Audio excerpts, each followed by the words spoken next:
মনে আছে? মনে নেই? আপনি ছিলেন গত জুম্মায়? মনে নাই?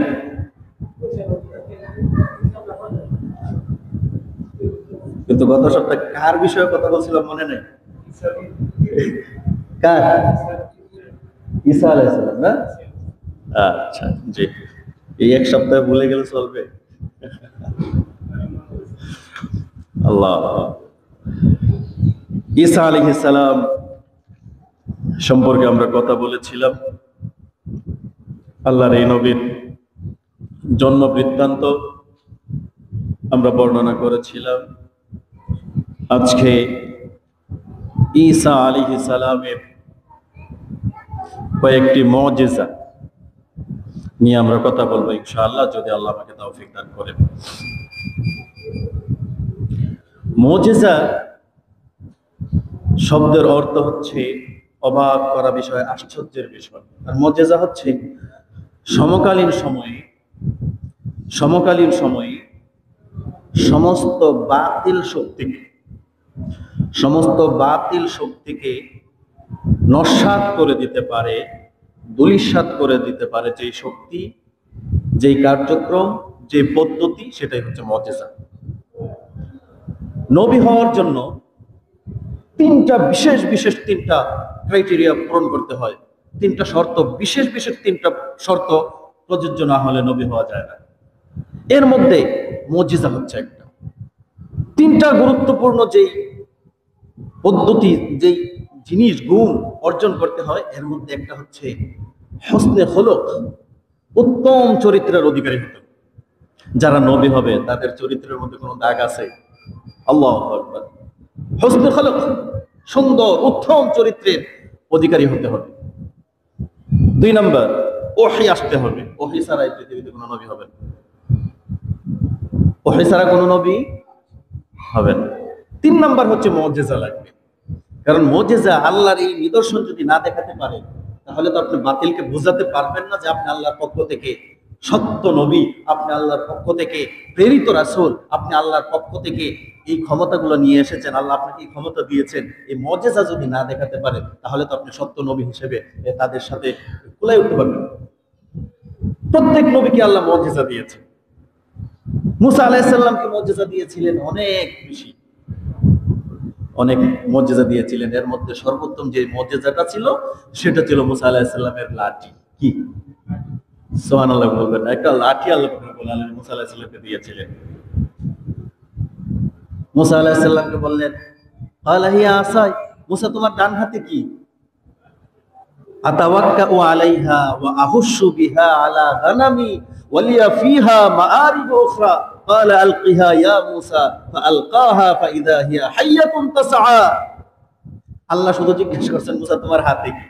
মুসা আলাইহিস সালাম বলতে শুরু করলেন, আল্লাহ এটা আমার লাঠি, এটা দিয়ে আমি লাঠি দিয়ে ভর দিয়ে হাঁটি, এটা দিয়ে আমার ছাগলের জন্য আমি গাছ থেকে পাতা লতা পেরে খাওয়াই, রাস্তাঘাট চলার জন্য এই লাঠি আমাকে সাহায্য সহযোগিতা করে। আল্লাহ এই লাঠির মধ্যে মুজিজা ঢুকাইয়া দিলেন। লাঠি মাটিতে ফেলে দিলে অজগর হতো। সমস্ত বড় বড় জাদুকে ধ্বংস করে দিত এই লাঠি মার্কা সাপে। আল্লাহ এই মুজিজা দিয়েছিলেন। আর অসংখ্য মুজিজা। মুহাম্মদ রাসূলুল্লাহ সাল্লাল্লাহু আলাইহি সাল্লামকে তার 23 বছরের নবুয়তি জীবনে 3500-এর অধিক মুজিজা আল্লাহ পাক রব্বুল আলামিন দিয়েছিলেন। সুবহানাল্লাহ। এর মধ্যে সর্বোত্তম মুজিজা হচ্ছে কিতাবুল্লাহ, আল কোরআনুল কারীম। রাসূলুল্লাহ সাল্লাল্লাহু আলাইহি সাল্লামের জীবনের সর্বোত্তম মুজিজার নাম কি? আল কোরআন। ঈসা আলাইহিস সালামকে আল্লাহ পাক রব্বুল আলামিন এরকম কিছু মুজিজা দিয়েছিলেন। সূরা আলে ইমরানের 49 নম্বর আয়াতে আল্লাহ পাক রব্বুল আলামিন বলেছেন। সূরা মাইদার 110 নম্বর আয়াতের মধ্যে একই জিনিসগুলো আল্লাহ পাক রব্বুল আলামিন বর্ণনা করেছেন। বিশেষ 5টি মুজিজা, আল্লাহ পাক রব্বুল আলামিন ঈসা আলাইহিস সালামকে দিয়েছিলেন। কয়টি? বলেন কয়টি?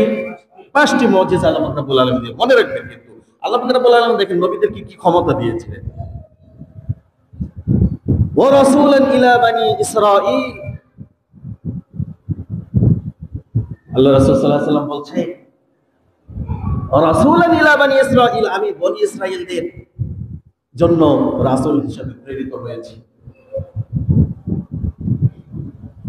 ক্বাদ জি'তুকুম বিবাইয়িনাতিন মির রাব্বিকুম, আমি তোমাদের রবের পক্ষ থেকে তার নিদর্শন সমূহ নিয়ে আমি এসেছি। নিদর্শন সমূহ কি? আল্লাহ পাক রব্বুল আলামিন তখন বললেন, আন্নী আখলুকু লাকুম মিনাত-তিনি কাহাইআতিত-তায়রি ফাআনফুখু ফীহি ফায়াকুনু তায়রান বিইذنিল্লাহ ওয়া উবরিউল আকমাহা ওয়াল আবরাসা বিইذনিল্লাহ ওয়া উহয়িল মাউতা বিইذনিল্লাহ وأنبئكم بما تأكلون وما تدخرون في بيوتكم إن في ذلك لآية لكم إن كنتم مؤمنين আল্লাহ রাব্বুল আলামিন বলছে সূরা আলে ইমরান যে আমি ঈসাকে আমি মারিয়াম কোন ঈসাকে আমি যে মুজিজাগুলো দিয়েছিলাম এর মধ্যে একটা মুজিজা তো গত জুম্মায় আপনারা শুনেছেন আলোচনার প্রাক্কালে যে ওয়ায়ুকাল্লিমুন নাসা ফিল মাহদি ওয়া কাহলা, তিনি শিশু অবস্থায় জন্মের পরেই এবং পরিণত বয়সে মানুষের সাথে কথা বলবেন। সুবহানাল্লাহ, জন্মের পরেই তিনি কথা বলবেন, এটা একটা মুজিজা। তিনি পিতা ছাড়া দুনিয়াতে জন্মগ্রহণ করেছেন, এটা আরেকটা মুজিজা।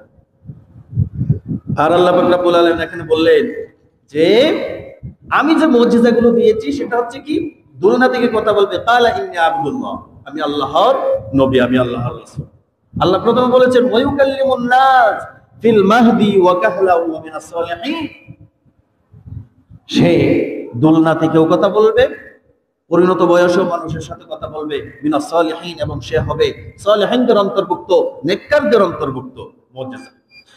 আমার বন্ধুগণ, 2 নাম্বার একটা মুজিজা আল্লাহ পাক রব্বুল আলামিন তাকে দিলেন, আন্নী আখলুকু লাকুম মিনাত-তিনি কাহাইআতিত-তায়র ফাআনফুখু ফীহি ফায়াকুনু তায়রান বিইذনিল্লাহ।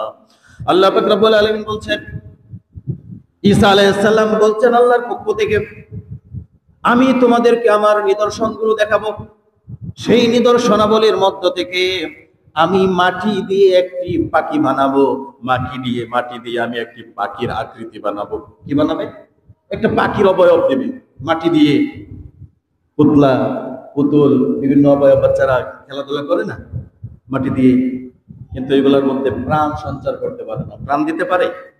প্রাণ দিতে পারে না। যার কারণে এই পৃথিবীতে মূর্তি বানানো, কোন প্রাণীর ছবি অঙ্কন করা, কোন প্রাণীর অবয়ব দেওয়া নিষেধ। কারণ আল্লাহ পাক রব্বুল আলামিন তাকে কিয়ামতে বলবে, তুমি এটা বানিয়েছিলে কেন, এটার মধ্যে প্রাণ দাও। আপনি দৃশ্যের ছবি আঁকতে পারেন, সিনারির ছবি আঁকতে পারেন, প্রাকৃতিক দৃশ্যের ছবি আঁকতে পারবেন, কিন্তু কোনো প্রাণীর ছবি, মানুষের বলেন, কোনো পশু পাখি বলেন, কোনো নেতা বলেন, অমুক বলেন, তমুক বলেন, তাদের মূর্তি তৈরি করা যাবে না, তাদের অবয়ব দেওয়া যাবে না। কারণ আপনি তার মধ্যে প্রাণ দিতে পারবেন না। পারবেন? পৃথিবী থেকে প্রাণ দিতে পারবে?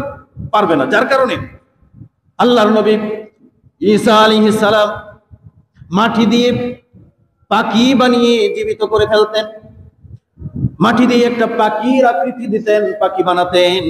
পাখি বানিয়ে তিনি পাখির মধ্যে ফুৎকার দিতেন, ফু দিতেন। ফু দেওয়ার সাথে সাথে এই মাটির পাখি জীবিত পাখি হয়ে উড়ে চলে যেত। সুবহানাল্লাহ। এটাই আল্লাহ বলছেন, আন্নী আখলুকু লাকুম মিনাত-তিন, তিনি মাটি দিয়ে, আখলুকু লাকুম, তিনি সৃষ্টি করতেন, তৈরি করতেন, মিনাত-তিন, মাটি দ্বারা, কাহাইআতিত-তায়র, পাখির আকৃতি। কিসের আকৃতি? পাখির আকৃতি দিতেন। ফীহি ফায়ানফুখু, এবং তিনি সেটার মধ্যে ফুঁকে দিতেন।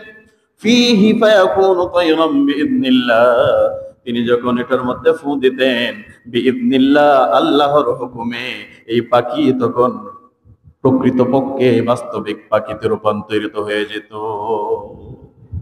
আল্লাহর হুকুমে, বিইذনিল্লাহ। শেষের কথাটা কি? যে আল্লাহর হুকুমে তিনি এই পাখির মধ্যে ফু দিতেন। হুকুমটা ছিল কার? আল্লাহ। আল্লাহর হুকুম ছিল। কেন? ঈসা আলাইহিস সালামের যুগে চিকিৎসা এবং বিজ্ঞানের যুগ ছিল সবচেয়ে বেশি। যেই সময়ে যেটাকে দুর্বল করা যায়, আল্লাহ পাক রব্বুল আলামিন সেই নবীর সময় সেই মুজিজা দিলেন। মুসা আলাইহিস সালামের সময় জাদুকরদের প্রাদুর্ভাব ছিল বেশি, জাদুকরদের বেশি অভয়ারণ্য ছিল, যার কারণে জাদুকরদের ক্ষমতাকে নস্যাৎ করার জন্য আল্লাহ মুসা আলাইহিস সালামকে জাদু মার্কা সাপ দিয়েছিলেন। ঈসা আলাইহিস সালামের ক্ষেত্রে বিজ্ঞান এবং চিকিৎসা এই দুইটার বেশি প্রচলন ছিল। এখন বিজ্ঞানীদের সাথে যদি আপনার মোকাবেলা করতে হয়, আপনার তো সেই জ্ঞানটাই লাগবে, নাকি বলবেন? জ্ঞানটা তো সে ঠিক এমন জ্ঞানই লাগবে যে জ্ঞান হইলে পরে আপনি বিজ্ঞানীদের সাথে চিকিৎসকদের সাথে আপনার কাজকে আপনি বেশি শক্তিশালী করতে পারবেন, এটা লাগবে না? আমার বন্ধুগণ, ঈসা আলাইহিস সালাম বললেন, আমি তোমাদের জন্য কাদা মাটি দিয়ে পাখি তৈরি করব, তারপর তাতে আমি ফু দেব, ফুৎকার দেব, ফলে আল্লাহর হুকুমে তা জীবিত পাখিতে পরিণত হয়ে যাবে। সূরা আলে ইমরান 49 নম্বর আয়াত। 49 নম্বর আয়াতের মধ্যে আল্লাহ এই 5টা মুজিজার কথা বলেছেন একটা আয়াত। সূরা আলে ইমরান বাড়িতে বাংলা তরজমা পড়বেন, বাংলা অনুবাদ পড়বেন, দেখবেন ভালো লাগবে। শুধু কোরআন তেলাওয়াত করলে কোরআনের প্রকৃত যেই চাওয়া পাওয়া সেটা জানা যায় না। হ্যাঁ, প্রতি হরফে আপনি 10টি করে নেকি পাবেন। কোরআন বুঝে পড়েন বা না বুঝে পড়েন, বুঝে পড়েন বা না বুঝে পড়েন, 10টা নেকি আপনি পাবেন। কিন্তু কোরআন কিসের জন্য আসছে? কোরআন আপনাকে কি জানাতে চায়? কোরআন আপনার জীবন চালানোর কি পদ্ধতি দিতে চায়? কোরআনে কি আছে না আছে, এটা যদি আপনি না বুঝেন, তাহলে কোরআনের প্রকৃত পক্ষে যেই দাবি, সেই দাবি পূরণ হচ্ছে না। সম্মানিত ভাইয়েরা, তাহলে তিনি মুজিজার মধ্যে একটা অন্যতম একটা মুজিজা হচ্ছে কি, তিনি মাটি দিয়ে পাখি তৈরি করতেন, সেই পাখির মধ্যে তিনি ফু দিতেন আল্লাহর নাম নিয়ে, সেই পাখি তখন জীবিত পাখি হয়ে উড়ে যেত। আমার বন্ধুগণ, 3 নাম্বার একটি মুজিজা আল্লাহ পাক রব্বুল আলামিন তার নবীকে দান করেছিলেন। জন্মান্ধ ও কুষ্ঠ ব্যাধিগ্রস্ত রোগীকে ঈসা আলাইহিস সালাম জনমের মতো সুস্থ করে দিতে পারতেন। সুবহানাল্লাহ। জন্মান্ধ একটা হচ্ছে মায়ের গর্ভ থেকেই অন্ধ হয়ে আসে, আর একটা হচ্ছে দুনিয়াতে আসার পরে কোনো কারণে চোখ নষ্ট হয়ে যায়, সেটা অপারেশন হতে পারে, বিভিন্ন পদ্ধতি হতে পারে না। কিন্তু জন্মান্ধ মায়ের গর্ভ থেকেই অন্ধত্ব নিয়ে আসা এবং কুষ্ঠ, ধবল রোগী চিনেন তো, সাদা রোগ হয়, অনেকের মানুষের হাত পা সাদা হয়ে যায়। আমাদের দেশে বর্তমানে আছে না অনেক রোগী, প্রথমে সুস্থ ছিল কিন্তু আস্তে আস্তে হাত পা সাদা হয়ে গেছে। এটাকে কি রোগ? শ্বেত রোগ বা ধবল রোগ, আমরা বলি না? তো আল্লাহ পাক রব্বুল আলামিনের এই নবীকে ঈসা আলাইহিস সালামকে আল্লাহ পাক রব্বুল আলামিন এই মুজিজাটা দিয়েছিলেন। তিনি জন্মান্ধ এবং কুষ্ঠ ব্যাধিগ্রস্ত রোগীকে তিনি আরোগ্য দিতে পারতেন। সুবহানাল্লাহ। আল্লাহ পাক রব্বুল আলামিন বলছেন, ওয়া উবরিউল আকমাহ ওয়াল আবরাস ওয়া উবরিউল আকমাহ, মানে হচ্ছে জন্মান্ধ, একবার মায়ের গর্ভ থেকে জন্মান্ধ মানুষ যখন আসতো, জন্ম হতো, তখন আল্লাহ রাসূল সাল্লাল্লাহু আলাইহি সাল্লাম ঈসা আলাইহিস সালাম কি করতেন? জন্মান্ধ মানুষের চোখের মধ্যে শুধু হাতটা বুলাইয়া দিতেন আল্লাহর নাম নিয়ে। প্রত্যেকটার মধ্যে দেখেন লাস্টে বিইজনিল্লাহ আল্লাহ বলেছেন। নিজের কোনো ক্ষমতা তো নাই, নবীর নিজের কোনো ক্ষমতা আছে? যার কারণে প্রত্যেকটা আয়াতের শেষে আল্লাহ পাক রব্বুল আলামিন বলে দিয়েছেন, প্রত্যেকটা মুজিজার শেষে ওয়া উবরিউল আকমাহা, যখন কোনো জন্মান্ধ মানুষের চোখের উপরে ঈসা আলাইহিস সালাম হাত বুলাইয়া দিত, এই জন্মান্ধ মানুষের চোখ আল্লাহ সুস্থ করে দিতেন। সুবহানাল্লাহ। ওয়াল আবরাস বিইজনিল্লাহ, এবং কুষ্ঠ রোগী, শরীরের মধ্যে কুষ্ঠরোগ তো চিনেন, চর্ম রোগের যে একটা প্রাদুর্ভাব, এরকম রোগ যাদের থাকতো তাদের শরীরের মধ্যে বিইজনিল্লাহ আল্লাহর নাম নিয়ে হাত বুলাইয়া দিতেন, তখন তাদের শরীর সম্পূর্ণ সুস্থ হয়ে যেত। সুবহানাল্লাহ। 1 নাম্বার মুজিজা হচ্ছে কি, তিনি দোলনায় থেকে এবং পরিণত বয়সে মানুষের সাথে কথা বলেছে, 1 নাম্বার মুজিজা। 2 নাম্বার মুজিজা কি? তিনি পিতা ছাড়া জন্মগ্রহণ করেছেন। 3 নাম্বার এক মুজিজা, দুনিয়াতে আসার পরের যে মুজিজা, বিশেষ একটি মুজিজা হচ্ছে তিনি মাটি দিয়ে পুতুল বানাতেন, মাটি দিয়ে পাখি বানাতেন। সেই পাখির মধ্যে তিনি ফুৎকার দিতেন আল্লাহর হুকুমে, তখন সেই পাখি জীবিত পাখিতে পরিণত হতো। আরেকটা মুজিজা হচ্ছে 3 নাম্বার এর মধ্যে, আরেকটা যে মুজিজা হচ্ছে জন্মান্ধ এবং কুষ্ঠ। এখানে দুইটা মুজিজা, কিন্তু একটা হচ্ছে জন্মান্ধকে ভালো করে দেওয়া, আর একটা হচ্ছে কুষ্ঠ রোগীকে ভালো করে দেওয়া। ওয়া উবরিউল আকমাহা, জন্মান্ধ মানুষকে তিনি সুস্থ করে দিতেন, ওয়াল আবরাসা, এবং কুষ্ঠ ব্যাধিগ্রস্ত রোগীকে বিইজনিল্লাহ, আল্লাহর নাম নিয়ে যখন শরীরের উপরে হাত বুলায় দিতেন, এই অসুস্থ জায়গার মধ্যে হাত মুছে দিতেন, আল্লাহ পাক রব্বুল আলামিন তার এই অসুস্থ বান্দাকে সুস্থ করে দিতেন। সুবহানাল্লাহ। এটা হচ্ছে মুজিজা। এখন জন্মান্ধ কোনো মানুষকে চোখের দৃষ্টি ফিরাইয়া দিতে পারে পৃথিবীতে এরকম কোন চিকিৎসক আছে? কথা বলেন, আছে?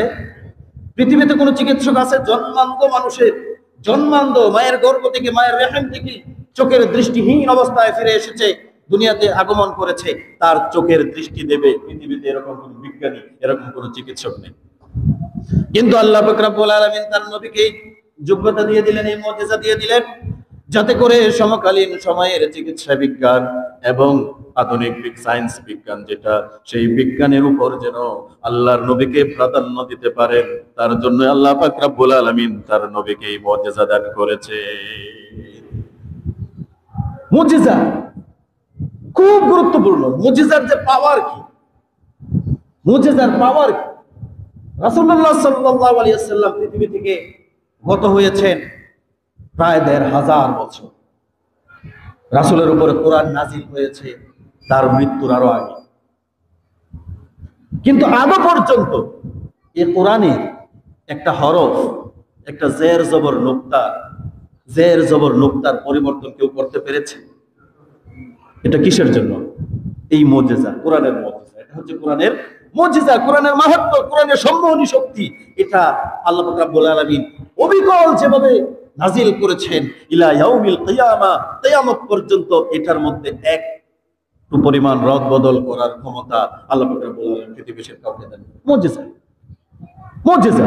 আল্লাহ রাসূল সাল্লাল্লাহু আলাইহি ওয়াসাল্লাম ইকাতাবাতিস সাআতু ওয়া শাক্কাল কামার, চাঁদকে ইশারা করলেন মক্কার মুশরিকদেরকে দেখানোর জন্য যে আমার নবুয়তের সত্যতা দেখো। চাঁদকে ইশারা করলেন, চাঁদ দ্বিখণ্ডিত হলো, চাঁদ দ্বিখণ্ডিত হলো। প্রত্যেক নবীর মুজিজা সমকালীন সময়ে সমস্ত বাতিলকে ধ্বংস করে দিত। আল্লাহু আকবার।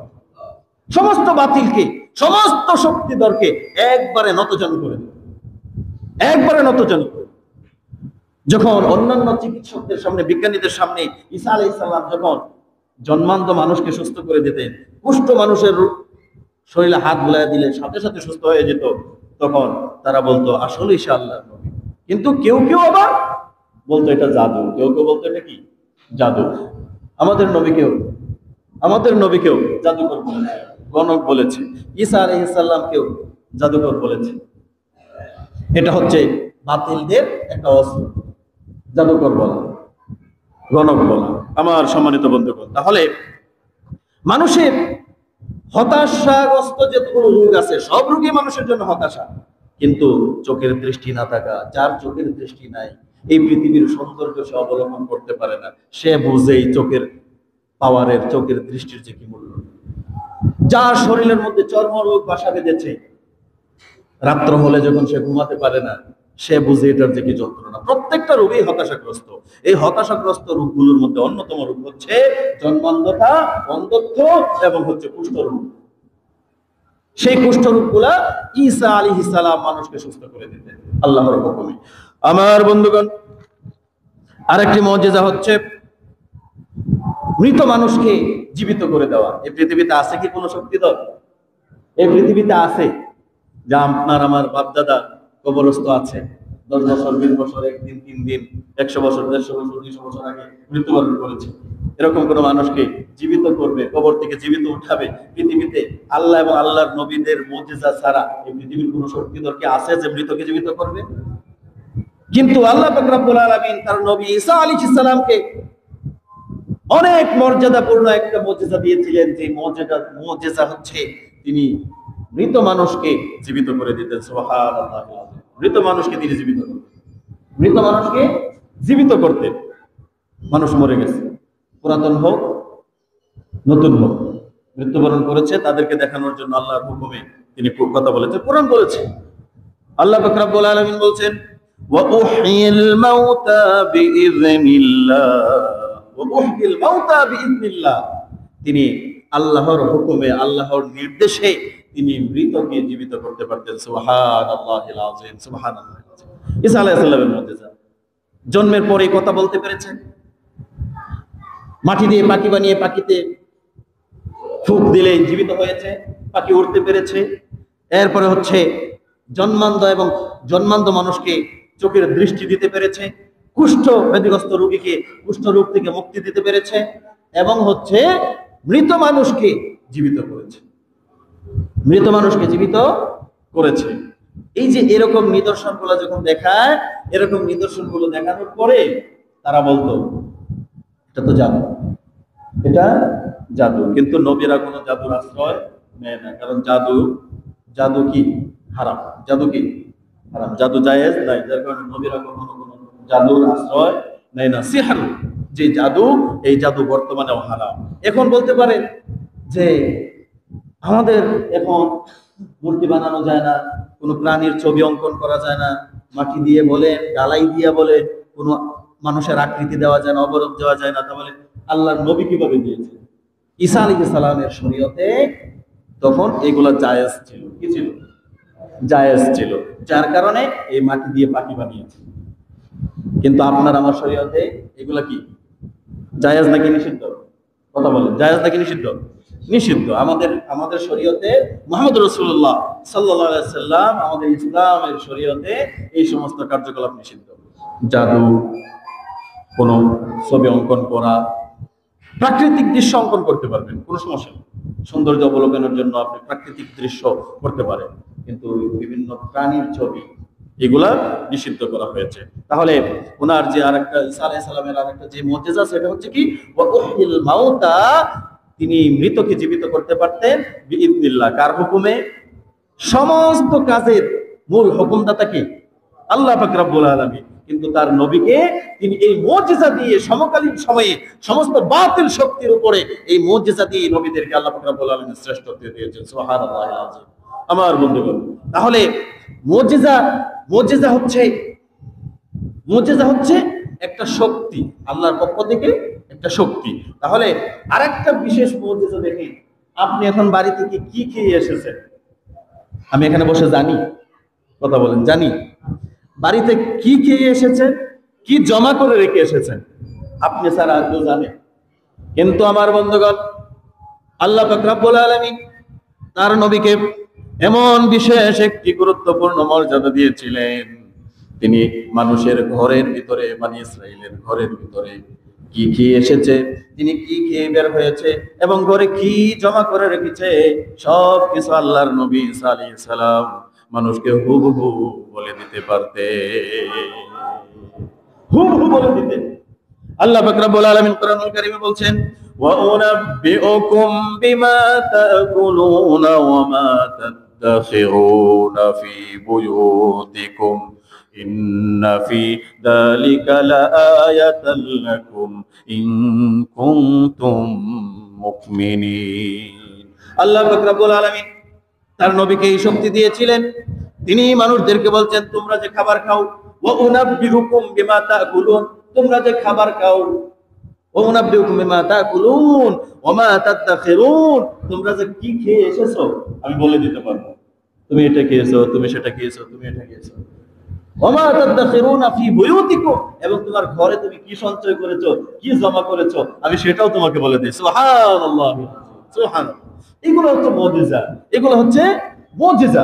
আমার বন্ধুগণ, ঈসা আলাইহিস সালামকে এই মুজিজা আল্লাহ পাক রব্বুল আলামিন দিয়েছেন বিশেষ করে সমকালীন সময়ে, কারণ ঈসা আলাইহিস সালামের মধ্যে, নবীদের মধ্যে ব্যতিক্রমী কিছু কার্যকলাপ আছে। ব্যতিক্রমী কেন আছে?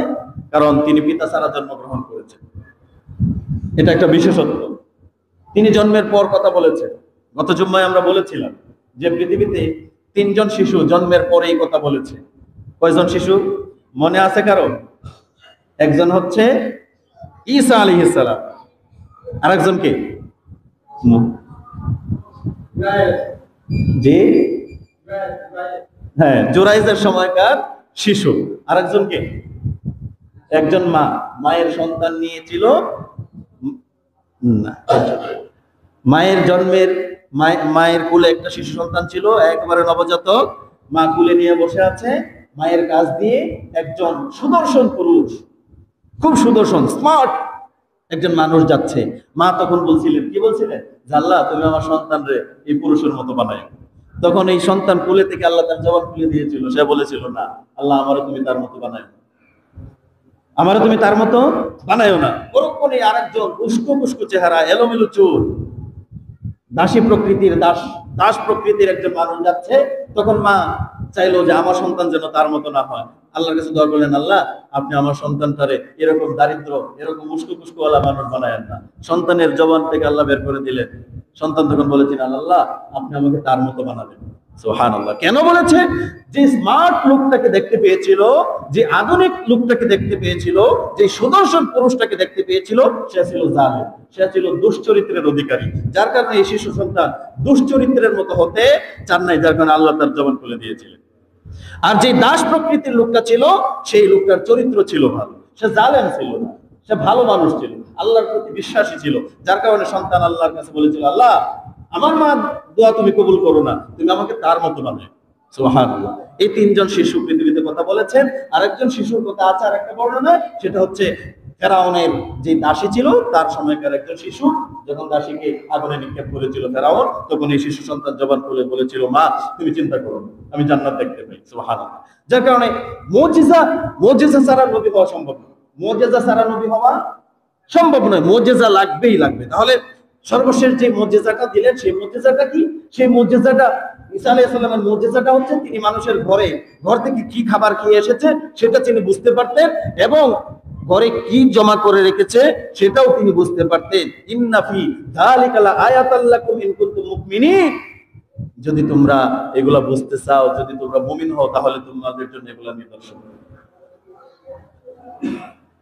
আমার বন্ধুগণ, ধারাবাহিক আলোচনার একটা মজা হচ্ছে সেটা, শ্রোতারা যদি প্রজ্ঞা সম্পন্ন হয়, শ্রোতারা যদি একটু ধরে রাখার চেষ্টা করে, বোঝার মতো কিছু আছে, শিক্ষার কিছু আছে।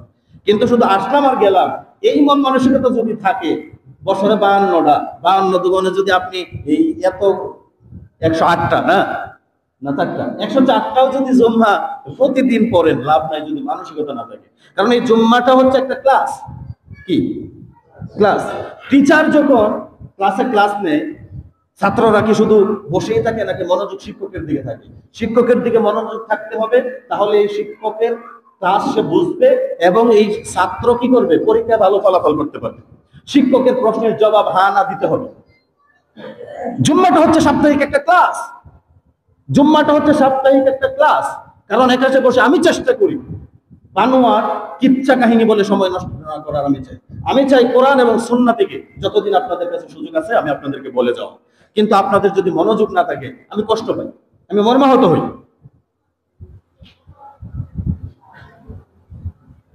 একজন খতিব সাহেব একটা আলোচনা চাইলেই করতে পারে না। এই আলোচনার জন্য পুরো একটা সপ্তাহ প্রিপারেশনের প্রয়োজন থাকে। বিভিন্ন জায়গা থেকে বিভিন্ন কিছু কালেক্ট করতে হবে। এখন যখন আমি আপনাদের শিক্ষক হিসেবে যখন আপনাদেরকে ডেলিভারি দেব, ছাত্ররা যদি অমনোযোগী থাকে, আমার মধ্যে যদি কোনো ব্যর্থতা থাকে, আপনাদেরকে বলতে হবে যে আমরা আপনাদের এই কথা বুঝতে পারি না, এই সমস্যা বলতে হবে। কিন্তু না বলে আপনাদের মনোযোগ যদি না থাকে, আমি কষ্ট পাই। কারণ এখানে আমি একটা কথা এলোমেলো বলার চেষ্টা করি না, কোরআন এবং হাদিসে পাবো। আলহামদুলিল্লাহ, আলহামদুলিল্লাহ, আল্লাহর কাছে জবাব দিতে হবে আমার। যার কারণে মনোযোগী হওয়ার চেষ্টা করবেন। কি বলেছে জুম্মা থেকে বের হওয়ার পরে যেন কেউ জিজ্ঞেস করলে হা কি জানি বলছে, তাহলে হুজুরও দোষী, আপনারাও দোষী। হুজুরও দোষী, আপনারাও দোষী। মনে রাখতে হবে যে আজকে আমার এই জুম্মাতে আমার এই আলোচনা হয়েছে, এই কথাটা আমার মস্তিষ্কের মধ্যে গিতে গেছে, এটা আমি আর কোনোদিন ভুলবো না। 52টা জুম্মা বছরে, 52টা জুম্মা যদি কেউ মনোযোগী হয়ে জুম্মার নামাজ আদায় করে, আলোচনার প্রথম থেকে যদি অংশগ্রহণ করে, শুধু মাদ্রাসায় পড়েই কি মানুষ আলেম হয়?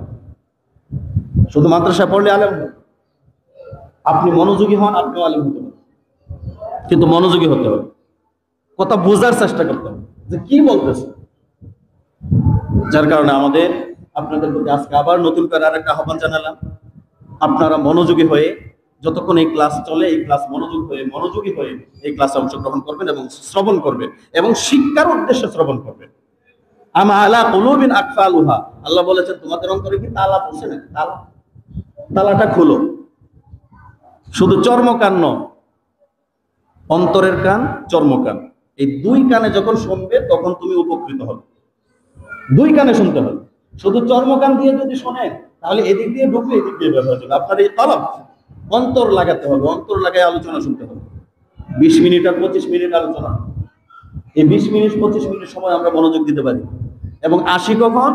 এখনো দেখবেন অনেকে আসতেছে না।